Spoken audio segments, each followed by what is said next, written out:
late 1800s, there was something called the DAWES rolls, which was basically a census that made records of people's ethnic backgrounds in order to determine which Native American tribes would get certain land allotments and other benefits.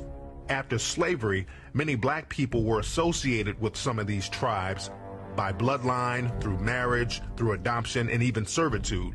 And because they were associated with these tribes, many black people were entitled to some of these benefits.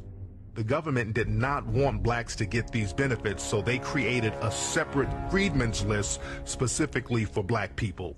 They also started to list any full-blooded Native American who had African features as black because they didn't want them getting those benefits either. At the same time, they allowed white citizens to come in and pay money under the table to be listed as part Native American. 1895 and 1896, when a lot of the whites found out the benefits that these blacks are going to be entitled to, a lot of whites went to the DAWES Commission and say, look, why don't you put my name on there? They said, but you're not an Indian. So that's what they said, well, I'll give you $5. So the rule got around, the policy got around that for $5 that a white could put his name on the DAWES rolls and be called himself an Indian and be entitled to all these benefits, and all their children could be entitled to all these benefits forever. And so that became known as what's called a $5 Indian.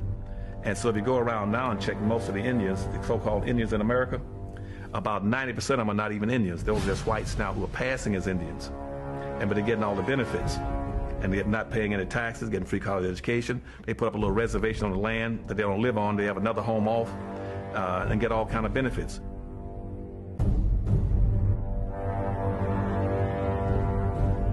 Iron Eyes Cody was another famous Native American person. He was in the media for years. In the 1970s, they utilized him for this pollution commercial. He was known as the Crying Indian. So he was a very well-known Native American in American culture. But the reality is, Iron Eyes Cody wasn't Native American at all. He was Sicilian. Both of his parents were from Sicily. So he didn't have one drop of Native American blood in him. He was another fake Indian.